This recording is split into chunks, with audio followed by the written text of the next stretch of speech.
In this lecture, we're going to be talking about ICS or NIMS. Just remember, most services require NIMS 100, 700, and either a hazmat or a NIMS 5A, which is also related to hazmat.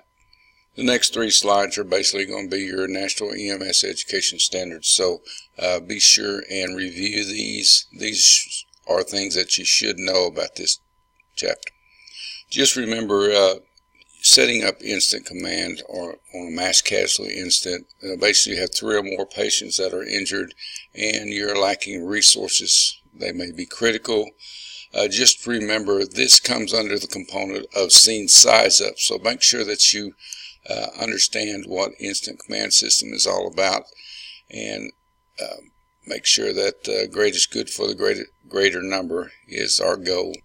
If you remember, on Katrina and some of the national disasters that we've had, the Murrah bombing building, and all these type instances have come into play, they have used the National Emergency Management System, also known as NIMS, and this is basically to promote and coordinate any emergency operations, even regional, state, or even national levels. The National Incident Management System, NIMS, was developed by the Department of Homeland Security and implemented to facilitate any type of terrorist or national disasters. Remember, the President can declare a national disaster at any time, anywhere from tornadoes to any type of hurricanes, any type of incident. Most of our incidents are handled by the state, but when it requires, we can pull in the federal and state and local governments to help work together to facilitate a better outcome for our community. As you can see in this slide, they're talking about flexibility, so we can do a rapid adaptation. Standards are standardized in terminology, resource classification, personal training, and certification. These are important so that we can actually communicate with each other even though we're not in the same jurisdiction. These are some of the major NIMS components. Preparedness. This is basically where we're going to be prepared for all aspects as far as making sure we have the proper equipment, including procedures and protocols, and make sure that all components of the NIMS system are in readiness. Communication and information management. Basically, this is so that we can communicate and inform each individual of what's going on. Resource management is basically having the resources to complete the task at hand. Command and management, basically this is your incident command and the management system that branches off from the IC. Remember, your IC can't be at all stages of the incident, and he has to put into play operations management. Any type of those. Operation management can have more than one component. Staging manager, financing manager, all these are part of the NIMS components. And outgoing management and maintenance is basically when we are actually breaking down a scene, and it's basically an ongoing situation where we can review what happened on that scene and what we could do to make it even better. One of our major problems on some of these situations is people get out and they want to freelance. They're at a staging area and they haven't been assigned to a specific duty, so they get bored and sometimes they go out and freelance. This is basically, we don't want to duplicate what the command has already put into play. So basically, most of these operation managers or supervisors are over 3 to 7 workers at one time, so that they can control and put them at tasks that they need to do. The organization level includes sector, branches, divisions, and groups, which we talked about a little bit earlier. As you can see in this agonal rhythm that basically how a incident command system works. Basically, we have operations, and that would be under a section, leader, planning, logistics, and finance. And we'll talk more about these as we go through. But basically, the branching system would be fire, law enforcement, EMS operations, and etc. And division groups are usually referred to as crews working in the same functional area, but possibly in different locations. So as you can see, communication is a big key in operations and planning, and all these associated with this branching off of the IC. If you were actually going to put a better picture on this, all these operations, no matter how many operations you have going, even your planning, logistics, and finance, all go back to IC.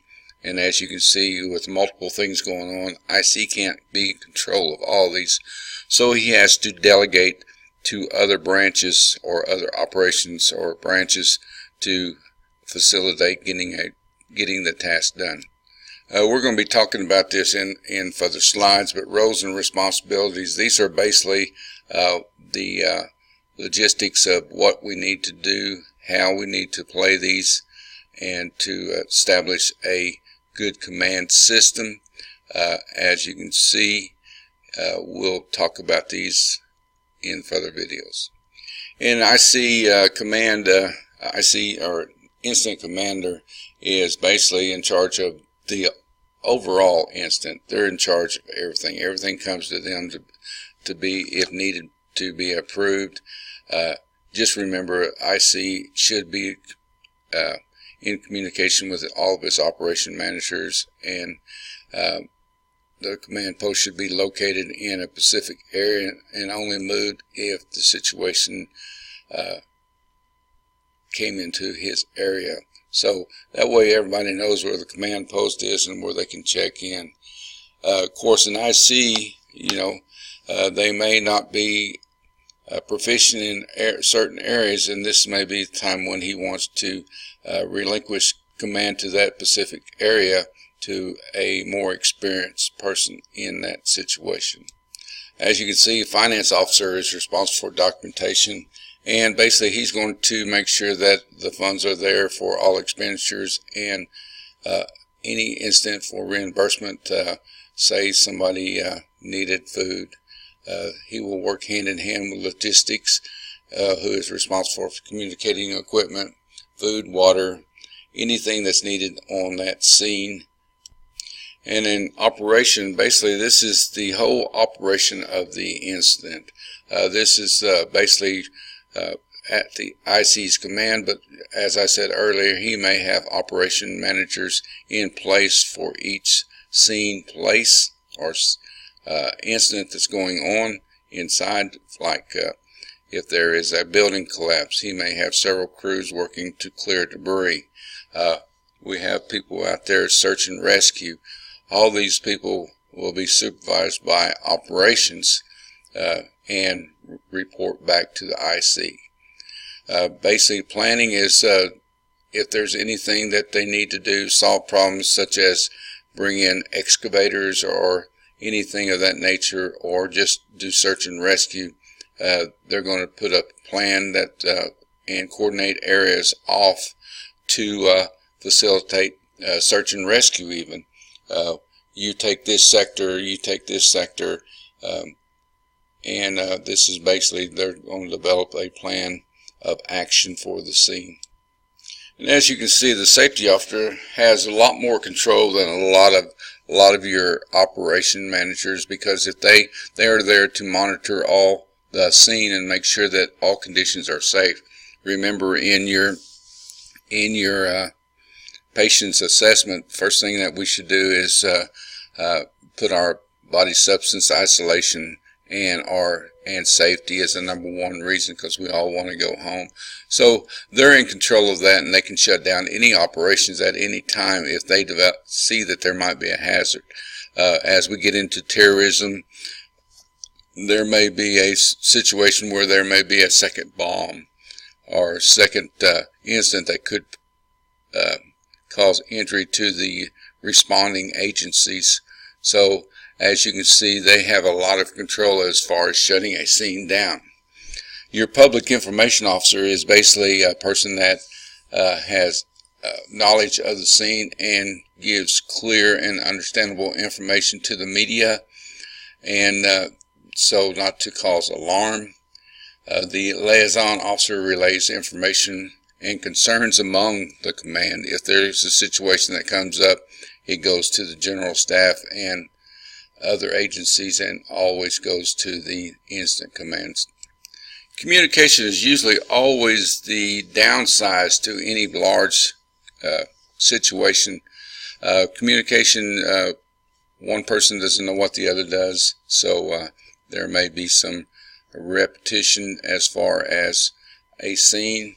So communication is considered one of the weakest points, because not all agencies responding will have the same capacity as far as communication with other agencies at the scene. So it's recommended that all communication be quickly and effortlessly via radio with all the frequencies in those. Even though one department has a radio and the other one has a radio, they may not be on the same frequencies. Communication also allows for accountability and instant communication. Just remember, when you arrive on scene, they want to make sure that all their responders are safe too, so accountability is a big key as far as keeping everybody safe and out of harm's way if another operation is doing something that could cause an incident with other responders. When your unit responds to an incident, you need to check in with the incident command when you arrived and report what you can actually accomplish or what you can actually do. Are you an EMS agency, or you're a fire agency, or you're a police officer that can do traffic control? Then you will report to the supervisor of that operation and get a briefing of what they expect or need done. Also record tracking of the time spent on the actual incident. Just remember, if you ever been associated with fire, they are on scene of a structure fire, and they have to have time to be rehabilitated as far as food, water, so that they don't cause a additional problem with their health. Accountability also refers to as keeping the supervisor of that operation knows where your location is, and that's a lot about it, is accountability, and make sure that you are safe, the actions that you are performing, and if you complete their task, you will report back to your supervisor that the task has been completed and that you are ready for another task or you need to go to rehab. Once the incident has been stabilized, and what they're talking about, after you have completed your job and the scene has been evaluated that it is under control, IC will determine who can be demobilized or sent home or released from the scene. So it's all up to the IC before anybody can be released from the scene. Preparedness, it involves all aspects of any scene. Basically, that's why we train. We train on a lot of these disasters, how we will respond to them, how we will set up for them. Just say an EMS system. If there is a tornado coming into the area, we will take the vehicles out of the area so that we can respond back to the area after the threat has been passed through the area. There's no reason why we should leave a vehicle or an ambulance or a fire truck inside an area which is going to be involved in, I'm using a tornado as an aspect, and having those apparatuses destroyed, which would cause you not to be able to actually respond to the scene and provide care. A lot of your incidents involve decision and planning. Basically, we do a lot of training on natural disasters. We're going to get into terrorism in the back. This is something that is unknown and hopefully it never happens in your area. All EMS agencies should have a written disaster plan. We do a lot of training as far as structures in a town, two-story structures. We want to know the egress area and the escape areas of those, so that we can, and we'll do regular training on those to make sure that we know exactly how to enter a structure or what is actually involved in each structure. Nursing homes is a good place to start. If we have to respond to a nursing home fire or a nursing home disaster, or a disaster that came into the area that caused damage at the nursing home, we want to make sure that we have a written disaster plan on how we're going to evacuate personnel or people inside the nursing facility. Remember, a lot of these patients in a nursing facility, which is a good disaster plan, is to, because their mobility and even their cognitive skills are diminished, so they would not know exactly what to do on these incidents. Just remember, scene size is one of the components that we use in EMS. Basically, this is your initial assessment of arriving on scene. You can use dispatch information, but until you actually see what you need, these are some of the questions that you need to think about. What do I have? What do I need? And what do I need to do? So if this overwhelms your resources on scene, this is when you need to call for additional resources. If you're the first vehicle on scene of a mass casualty incident, IC should be established at that point in time. Basically, you need to set up possibly triage, and of course you need to respond to other responders what is actually going on in that scene. And if you're going to need additional resources, if you have multiple casualties on the scene, you're going to need other resources.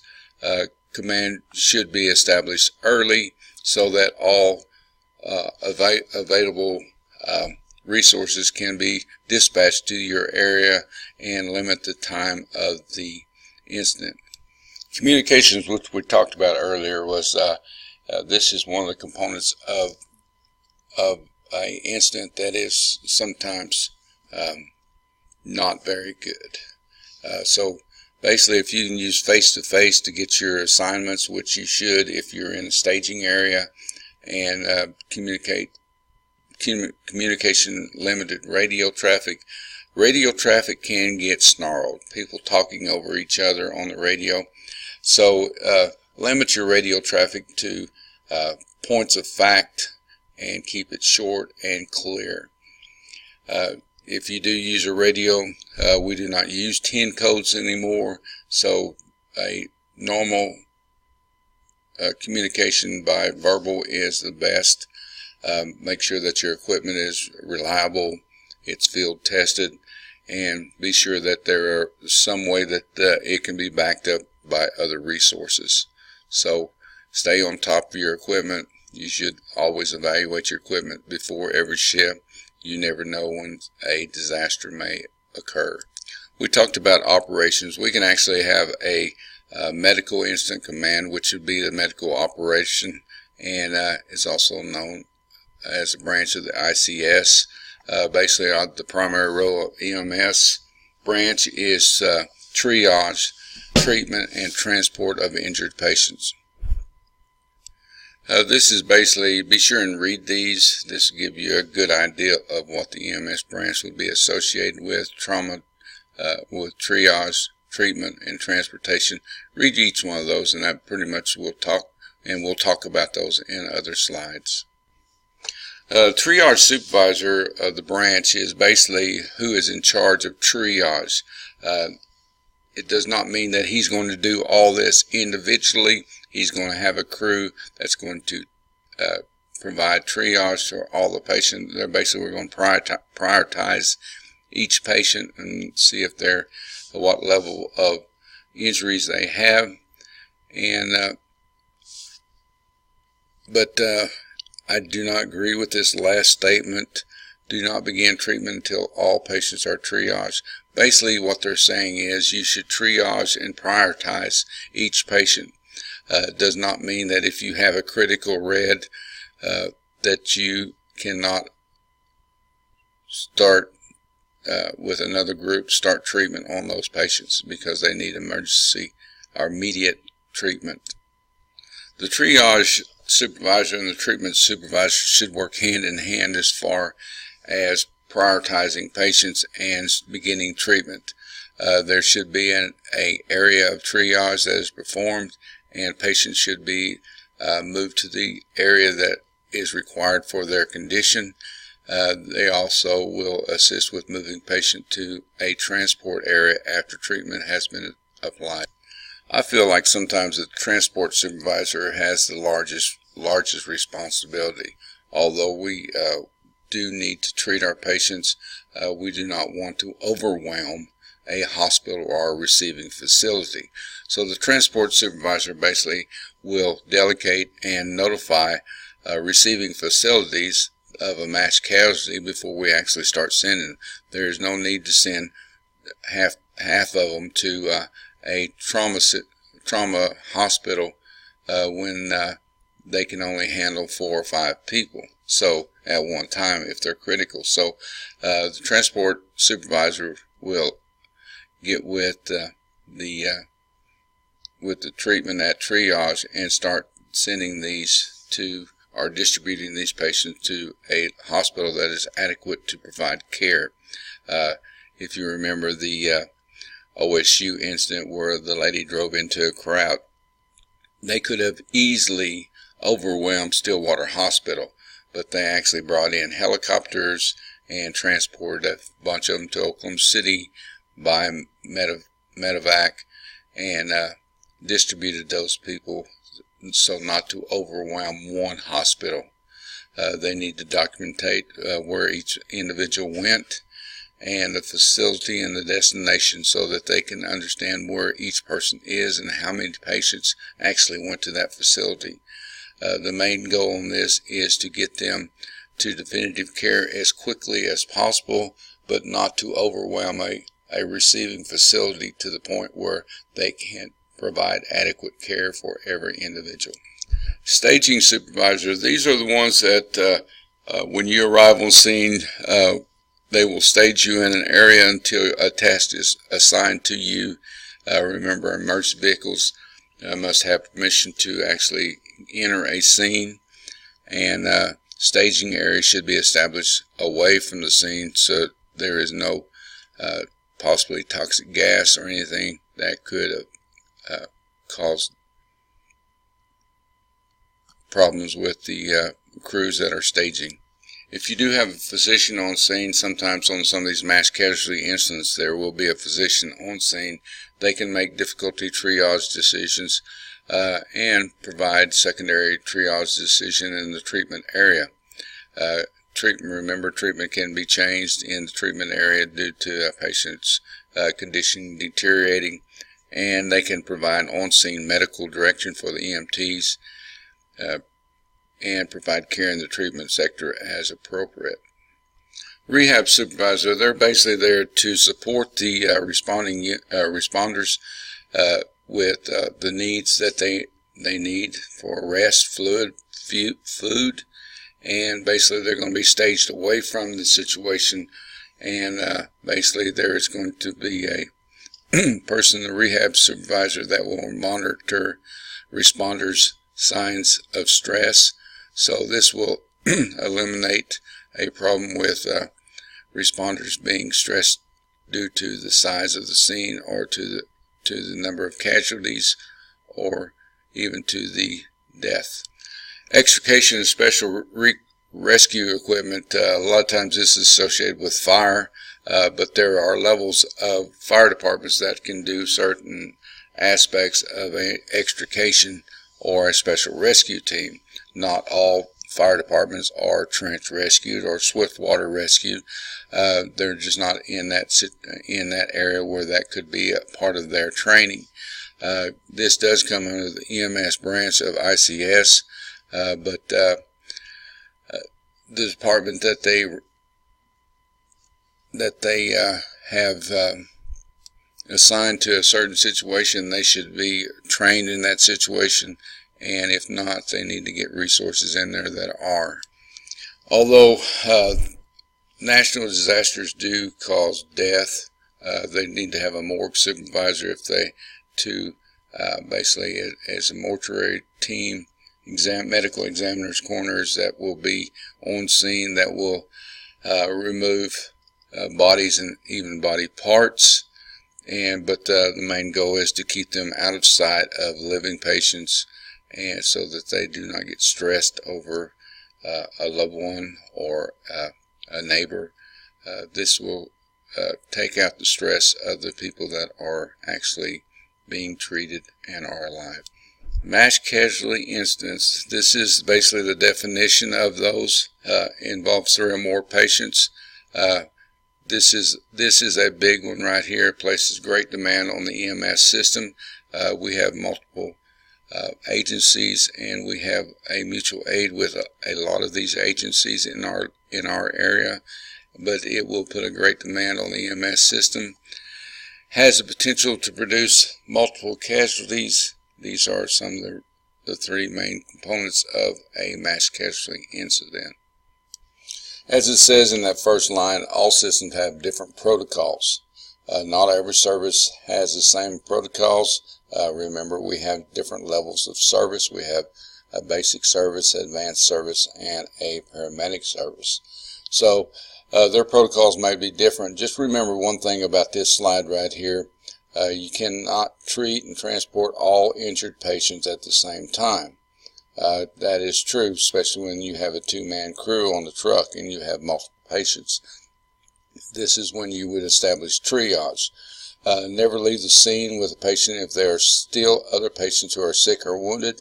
You do not. If you're the first truck in, you're going to be the last truck out. So remember that key words: first truck in, last truck out.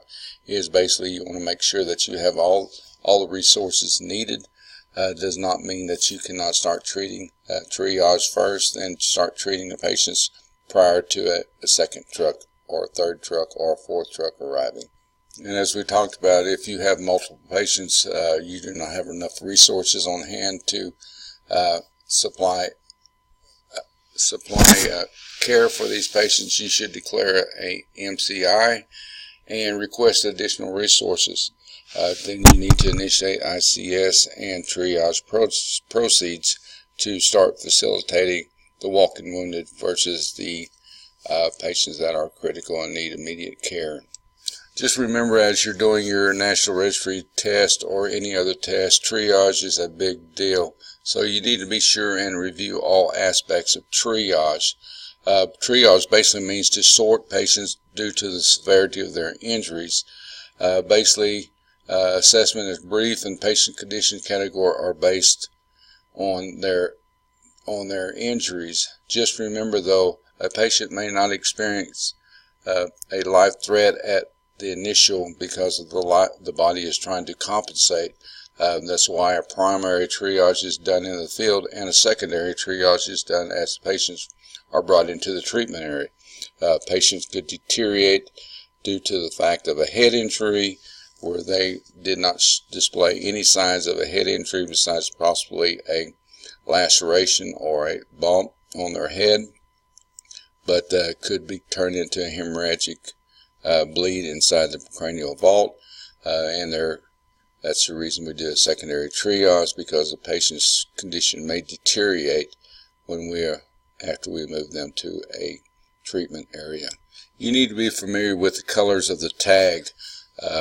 As far as triage, every patient should have a tag, and you can use the documentation on that as a documentation for each patient. Immediate would be red, delayed yellow, minor or minimum green, and black would be death of a patient. This is one of the situations that a lot of times when we're doing triage on mass casualty, we'll look at a patient, they may still be alive, but they are not viable. These are some of the times when we might have to step over them and go to somebody that is viable. So this is a moral thing that we have to do. Sometimes you feel like, man, is there something else that I could have done?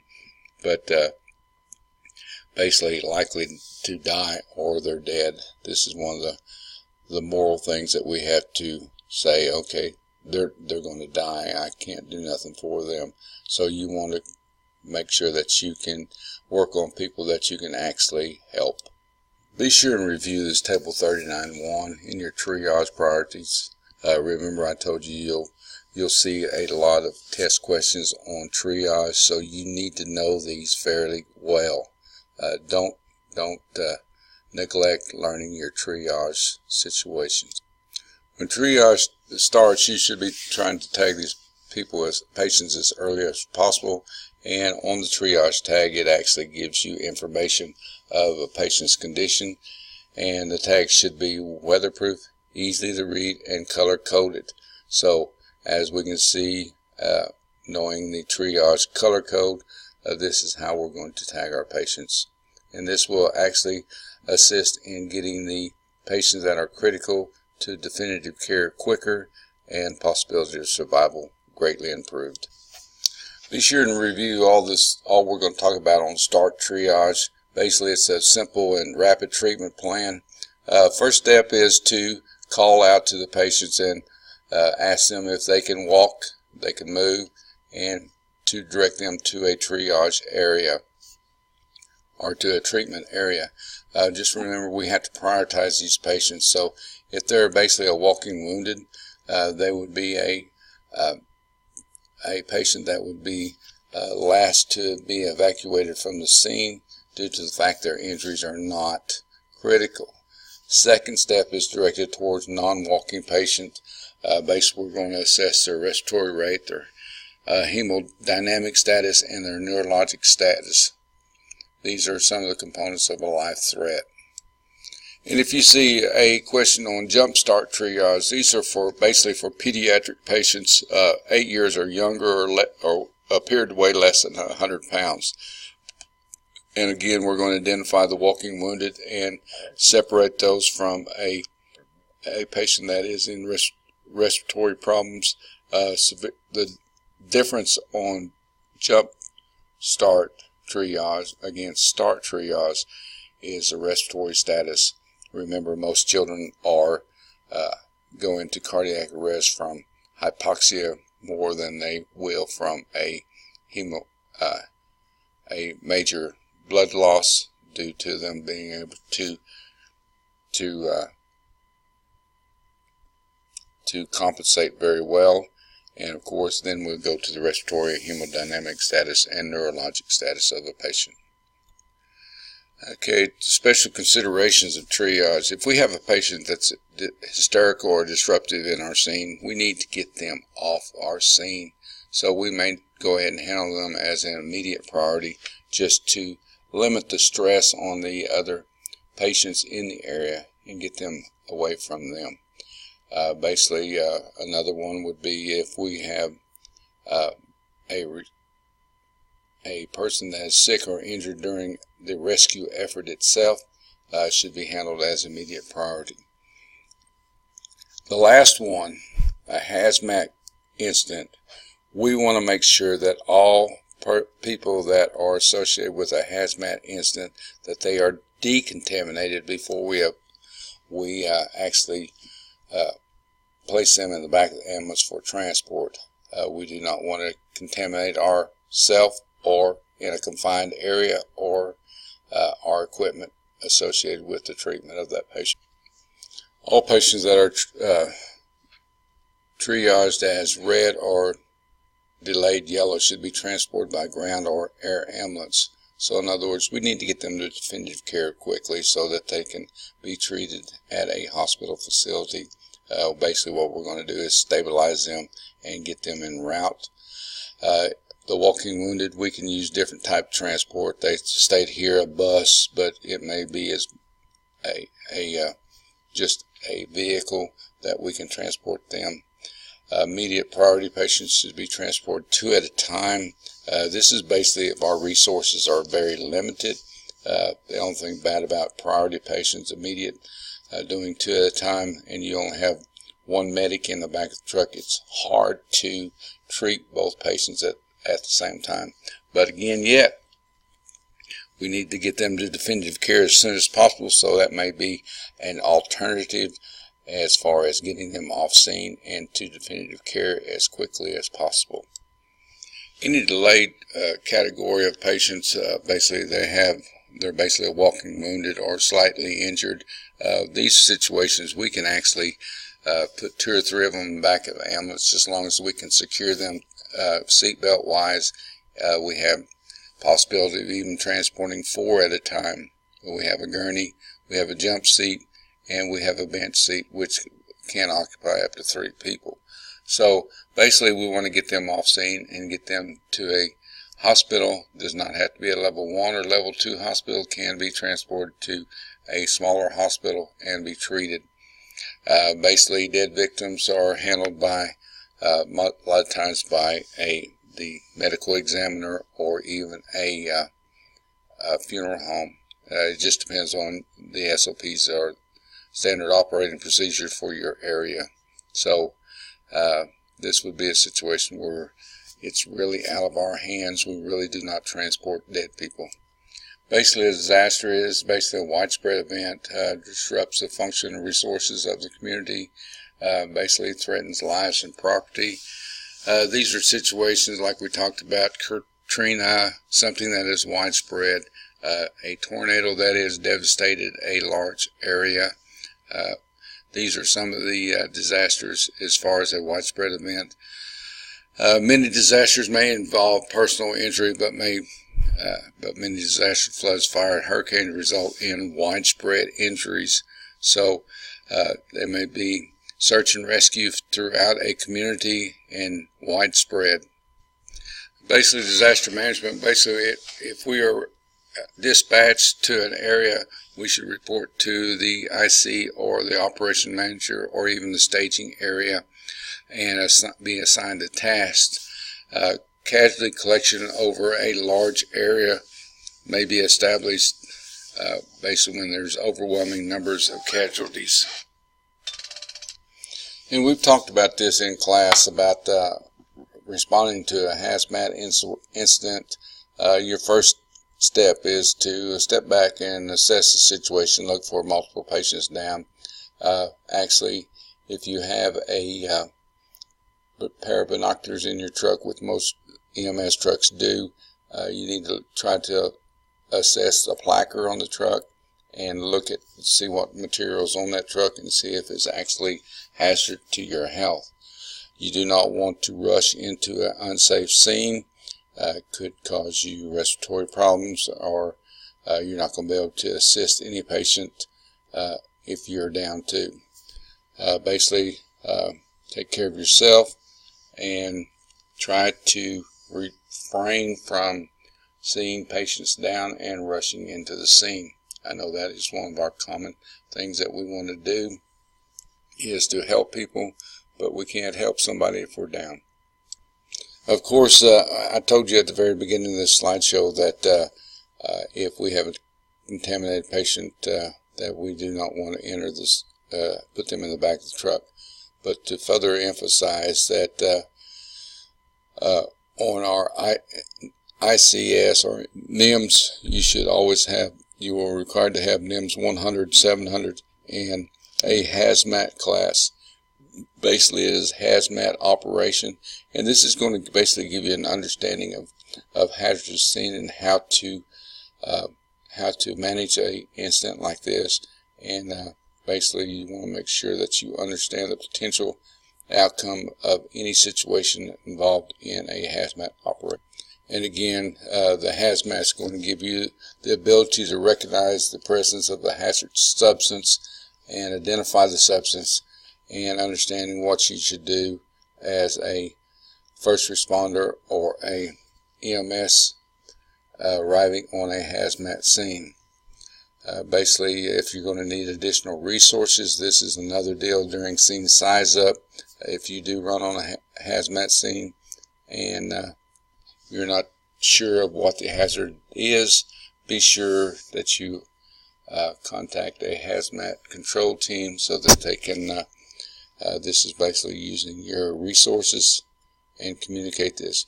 And you can, if you're responding to a possible hazmat scene, go ahead and get the hazmat team en route, so the time of your patient being treated is greatly diminished.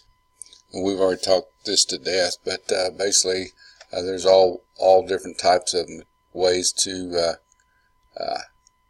transport hazard material. Just be sure and take a good look at the whole scene and try to identify anything that might, by visually, that would indicate that this would not be a safe scene. And of course, we're still going to talk it to death a little bit. Transportation of some of these hazmat can be anywhere from a tanker truck or a tanker car, a railroad car. Basically, a leak could be a fire, or it could be in an industrial plant or refinery or other complex. Remember, I did work at a facility that had a large amount of toxins inside the facility, and proper PPE was required. Another deal is a leak of or rupture of an underground natural gas pipe. Remember, they inject a smell into natural gas so that you can actually smell it, but a true natural gas does not put off any odor whatsoever. So you want to make sure that you are protected. The only way to actually be protected is with a SCBA, self-contained breathing apparatus, and we really don't carry one of those on the truck. And people really don't realize what actually can happen. Say you have a gas station that's leaking fuel into the ground. You know, that is a hazard material. And as I was saying, the fuel leaking in the ground can cause a hazard. You know, if it's seeping into the ground, there is a possibility of an explosion if some open flame. I guess you guys have all drove by a facility where they decompose trash in these big piles, and they have a pipe sticking in the ground and flames coming off that pipe. Basically, that's methane buildup inside the ground, and a lot of these are decomposure of material, and even in the sewer system can cause methane gas. One thing that probably we're more associated with is a motor vehicle crash, which could have ruptured the gas tank and cause a possibility of a fire while we're working on our patient.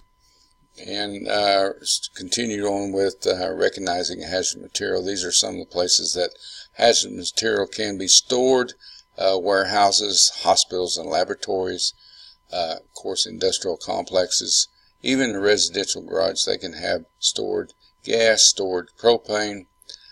Bowling alleys, I don't really know what's in bowling alleys, but home improvement and garden centers, they have a lot of fertilizer, which mixed with certain components can cause a great explosion, and even in restaurant facilities. And as you can see in this slide, they're talking about our senses.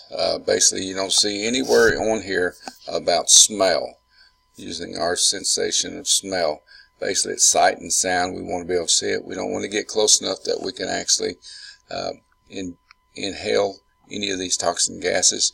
So basically, sight and sound will give you a clue of some of the situations going on. Basically, talking about where things are stored. A lot of them are stored in containers, vessels, or receptacles that hold the material. There are different type of receptacles, and basically a lot of them are in bulk or non-bulk storage containers. As you can see on this slide, that they're basically talking about containers still. A lot of your plants have need for large amounts of a chemical, and they store them in a bulky container. A secondary containment system, a lot of times oils or even gases are in a containment system where it will help control any accidental release.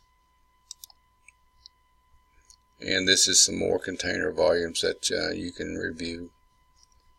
Basically, they range from 119 gallons to 703 gallons and even larger capacities. This is just continuous of containers. You can read this as well as I can read it for you. And these are non-bulk storage vessels that they basically commercial industrial chemicals. Usually the drums are easily recognizable barrel-like containers. As I said, a lot of your plants and facilities that use chemicals are stored this way. As far as individual use, basically all the drums and the containers are constructed. Basically it's what chemicals they actually hold. Although all chemicals are not liquid, there are a lot of solids, powders. So these are usually in a plastic paper or a plastic lined paper bag. Your pesticides may be labeled with specific information, a lot of times even as far as treatment plan. Carboys transport and store corrosive. There's a lot of corrosives with acid. They're usually with glass, plastic, or steel containers that hold 5 to 15 gallons of product. These are usually protected so that they're not damaged in storage or by a sharp object.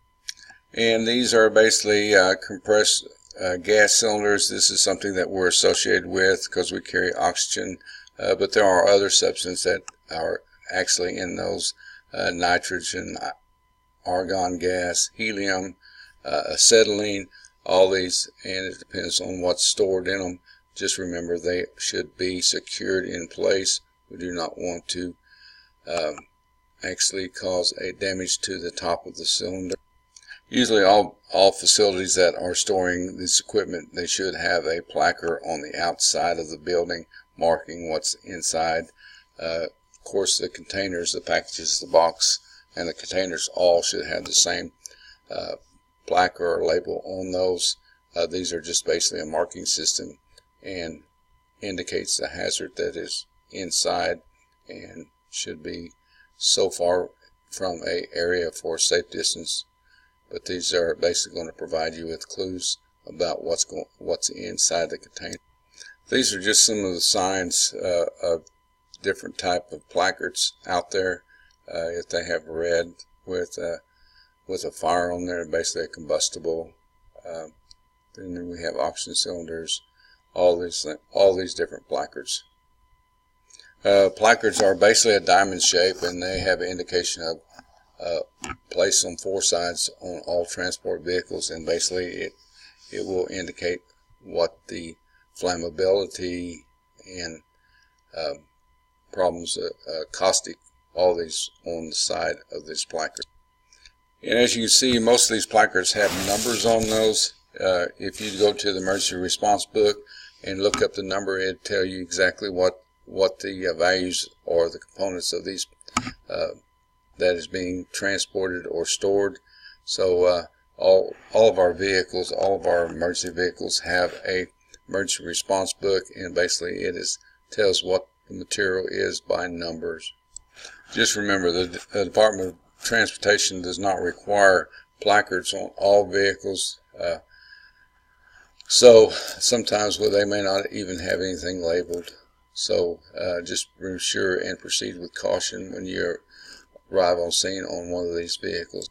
And as you can see, this bright orangey yellow looking book basically is an emergency response book. They really update these about every 3 to 4 years because new chemicals are developed, and it usually provides up to about 4,000 chemicals and should cover just about everything that we are associated or that we see on the road. All your manufacturers and a lot of your transport vehicles have this material safety data sheet.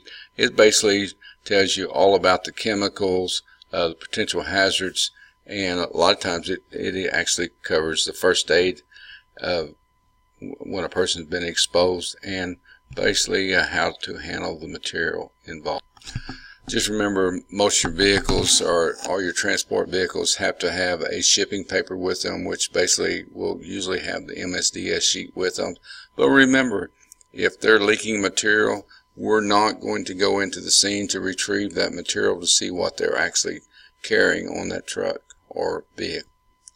ChemTREC is basically a Chemical Transport Emergency Center. This is kind of like a poison control center that you can call, and basically they'll give you valuable information about the chemicals that are involved in this incident.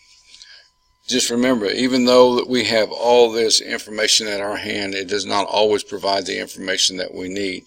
Always evaluate your scene, looking for any kind of strange looking smoke or escaping substance from a ruptured tank, leak or spilling on the ground, or from a railroad car. And of course, this will be something that you should not do, is unusual strong odors in the area. If you do that, you're too close to that scene. Just remember what I said earlier, you're too close to the scene. Always stop at a safe distance and park upwind or uphill. If you need to, call additional resources, get a hazmat team out there, and try to provide them with as much information by reading the placard or the number and what you have evaluated from your emergency response book. Remember, we're not going to enter a scene until we're sure that the area is clear, and avoid contact with all material associated with that scene. Hopefully PD's on scene or fire's on scene when you arrive, and but be sure that you use your public address system to communicate with people that's in the scene or bystander that's in the scene. Have them be alerted and leave the scene. Be sure and establish a control zone. This would be to basically shut a highway down if necessary, or an area. You need to cordon it off so that nobody enters that and could possibly cause contamination of themselves. And we've talked about this in the earlier classes. Basically, this is a hazmat scene. Basically, you have a hot zone. Basically, this is where the chemical or hazmat material is at. And away from that hot zone, basically, you have a decontamination control area.